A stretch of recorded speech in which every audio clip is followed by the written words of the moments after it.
দেখো আজ যেহেতু বাপের বাড়িতে রয়েছে ওই জন্য বাপের বাড়ি থেকে ব্লগটা শুরু করলাম। এটা আমাদের ছোট্ট একটা ঠাকুরঘর। এর আগের ভিডিও তো আমি তোমাদের সাথে শেয়ার করেছি। এখানে মায়ের লক্ষ্মী আছে, লক্ষ্মী ঠাকুর। তো আর এইদিকে ছোট ছোট ঠাকুর আছে, আর এখানেও সাধু বাবার ফটো আছে। আর এখানে ও মুড়ি টুড়ি খেয়ে রাতে ঘুম হয়নি, গরমের জন্য ঘুমাচ্ছে। আর ভাইজিটাও ঘুমিয়ে গেছে। এখন অনেকটাই বেলা হয়েছে, তো বললাম বাপের বাড়িতে গেলে ঠিকঠাক মতন ভিডিওটা করতে পারি না। আর বাইরে কত রোদ। এখানে তুলসী মন্দিরে আমাদের একটা শিব আছে। এখানে মা আবার তুলসী গাছে বৌদির এদিকে মোটামুটি রান্না কমপ্লিট। আমি বৌদিকে বনিয়ে দিলাম ভাজা ভুজি আর পোস্ত ডাল। আজ তো রবিবার, নিরামিষ খাই ওই জন্য। তো বৌদির মোটামুটি রান্না কমপ্লিট হয়ে গেছে। আর এখানে চা বসিয়েছে। আর কালকে নান করেছিল, অনেকগুলো ছিল, তো এখানে বাসি নানগুলো রয়েছে। আর এখানে চা হচ্ছে, আর মেয়েগুলোর কিন্তু এখানে জল বার করছে ফিল্টার থেকে আর খাচ্ছে। আর আমি এখন স্নান করবো, অনেকটাই বেলা হচ্ছে। আর রোদের তাপ দেখছো, যেমন মনে হচ্ছে এখনই সব কিছু মানে পুড়িয়ে নিয়ে যাবে। আর মা এখানে পুজো দেয়নি এখনও, পুজোর বাসন ধুবে। আর বাথরুম খালি ছিল না, বড় মেয়েটা স্নান করছিল, কত কিছু কাচছে, কি মেলা হয়েছে। আর এখানে বাইরে উঠোনে পা দিয়ে, আর ওইটা হলো আমার দাদুদের বাড়ি। দাদু যে মারা গেছে, তো আমাদের পাশের বাড়িতেই দাদুর বাড়ি। দাদুদের বাড়ি যাওয়ার জন্য বিশেষ করে বেশি বাপের বাড়িতে আসা, তো এই জন্য। আর বাথরুমটা তো বললাম, তো উঠোনে পা দেওয়া যাচ্ছে না, এত গরম। তো বললামই তো এখন দেখো খাওয়া দাওয়া করে চাটা খেয়ে 4টে মতো টাইম হলো, তো বেরিয়ে পড়েছি। ঠিকঠাক মতো ভিডিও করতে পারছি না, বললাম বাপের বাড়িতে গল্প করতে করতে কেটে যাচ্ছে। আর দাদুর বাড়ি আসা যায়। আর ভাইজিটাও ভীষণ কান্না করছিল যাবো যাবো বলে, তো বললাম চো তাহলে। আর আমি যখনই আসি তখন তোমাদের জামুড়িয়া বাজার, দোমানি বাজার দেখায়। জামুড়িয়া বাজার, দোমানি বাজার দেখায়, কারণ বাজারটা মানে সাইডে কোনো জায়গা নেই, দুপাশেই দোকান। আর একটুতেই মানে ভিড় হয়ে যায় প্রচণ্ড পরিমাণে। তো কতটা ভিড় হয়ে গিয়েছে তো এটা তোমরা দেখতেই পাচ্ছ। আর বিশেষ করে জামুনা বাজারটা ভিড়, কেন আজ মিঠুন চক্রবর্তী আসবে, যেহেতু সামনেই ভোট আর বিয়ের লগ্ন আছে, জলও সারছে সব দিক থেকে বাজারে। তো গাড়িটা ওই দিক থেকে যে বাজার দিক থেকে ঘুরে যায়, একটা ঘুরোর রাস্তা দিয়েছে। বললামই তো আজ ওইখানে মিঠুন চক্রবর্তী আসবে। তো এখানে পেট্রোল পাম্পে চলে এলাম, ঘুরে ঘুরে এলাম, তো তেল ভরবে। তো এই জন্য এখানে পেট্রোল পাম্পে দাঁড়ালে একটু তেল ভরার জন্য, তো এইখানে তেলটা ভরে নেবে, ওই জন্য ওইখানে একটু দাঁড়ালো। তো আবার চলো যাচ্ছি। তো দেখো কত মোষ যাচ্ছে। এবার বাজারটা যেহেতু এবার শেষ হয়ে এলো, তো এবার একটু ফাঁকা রাস্তাটা আছে।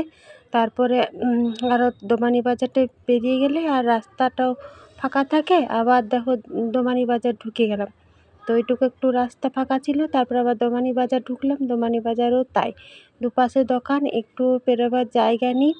আর টোটো অটো এই লাইনে আবার বাসও যায়, তো এই লাইনে বাসও যায়, একদম জাম হয়ে যায় ওই জন্য। তো মানে একটু কটা গাড়ি থাকলে সন্ধ্যাবেলাতে আবার ভীষণ অসুবিধা হয়, তো একদম সন্ধ্যা হয়ে যায়। তো দোকানগুলো রয়েছে, এখন যেহেতু 5টার মতো টাইম হলো, ওই জন্য এখন যেহেতু রোদের সময়, এখন সন্ধ্যা সন্ধ্যা করে সবাই বাজার হাটে, ওই জন্য বাজারটা একটু ফাঁকা ফাঁকা দেখাচ্ছে।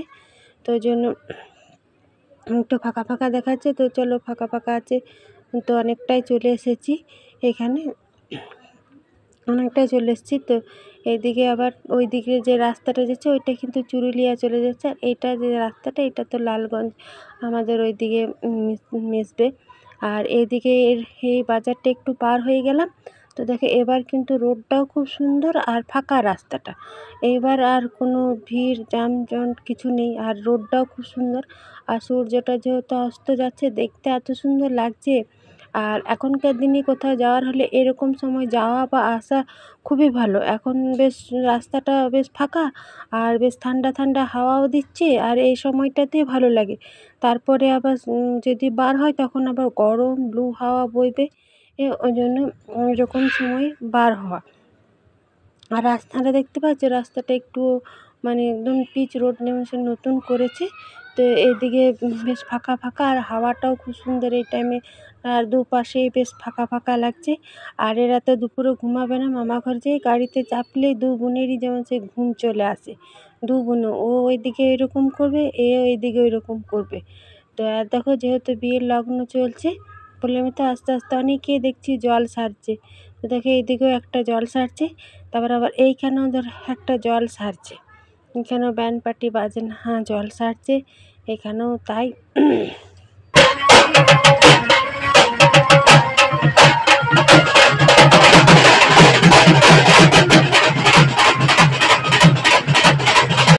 তো আমাদের জলসারা এখানে, তো এখানেও যেমন রাস্তাটা সেটা, এটা সেই আলকোষার রাস্তাটা যেখানে সেই কালী পুজোর সময় তোমাদেরকে দেখায়। আর সাইডে খাদ আছে, এখানে টোটোটাতে এখানে বাজাচ্ছে। তো এখানে একটা ট্রাক্টরও ছিল, ও বেচারি নেমেই বললো, তাছাড়া দাঁড়িয়ে গেছিল। ওই সন্ধ্যা হয়েছে তখনই চলে এসেছি, তার ভিডিওটা করতে পারিনি কারণ এসেই মুখ হাত ধুয়ে ও চা খেয়ে, আজকে তো বিয়ের লগ্ন আছে তো ওই জন্য এসে চা খেয়ে ভাড়া চলে গেল। তো ভাড়া চলে গেল, তারপরে আমার যা ঘরে টুকটাক কাজ থাকে সেগুলো করলাম। 8টার মতো টাইম হলো, ও কান্না করছিল আসবো করে, ওই জন্য ওকেও নিয়ে এলাম। আর এখন তো পরীক্ষা স্কুল ছুটি গরমে, খুব কাঁদছিল এবারে, তো ওই জন্য নিয়ে এলাম। আর ওদিকে আসার সময় সিঙ্গাড়া নিয়ে এসেছিলাম, সিঙ্গাড়া মুড়ি খেয়েছে, খেয়ে এখন ওরা আঁকাআঁকি করছে। আর ওতে এসে শুয়ে দিয়ে ছুটে এসছে। তো আমরা নাহলে 3 মা ভিটে থাকলে পরে রাতে মুড়ি খেয়ে নিতাম, তো হয়ে যেত। তো যেহেতু বাজিতে এসছে, একবার মুড়ি খেয়েছে, আর তো মুড়ি খাবে না, তো ভাবছি আজকের জন্য রুটি আর আলু ভাজা করবো রাতে।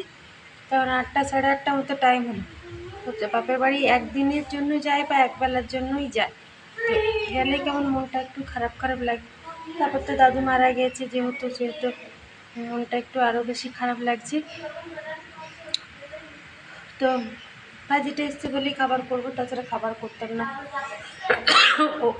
ওর তো নেই, বিয়ের লগ্ন এসেই চাটা খেয়ে ভাড়া চলে গেল, বিয়ে বাড়ি থেকে খেয়ে আসবে।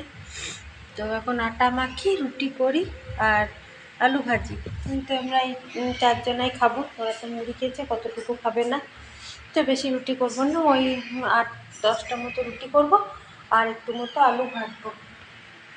বোতলগুলো জলগুলো ভরলাম ঠান্ডা হাওয়া, মানে ঠান্ডা জল খাওয়ার জন্য। আর আজ আবার বিকেল থেকে বেশ সুন্দর ঠান্ডা ঠান্ডা হাওয়া দিচ্ছে। কোনো দিকে হয়তো ঝড় হয়েছে, বৃষ্টি না হলেও ঝড় কিন্তু হয়েছে, যেন একটা সুন্দর ঠান্ডা হাওয়া দিচ্ছে। তো ছোটো মেয়েটা কিন্তু ঘুমিয়ে গিয়েছিলো, রুটি দিলাম, রুটি খেলো না, শুধু আলু ভাজা খেলো। বড় মেয়েটা তার রুটি খাবে না, শুধু আলু ভাজা। আর ভাইজিটাকে 2টো রুটি দিয়েছি, ওর 2টো রুটি আলু ভাজা খেলো, ওরা খাবে না।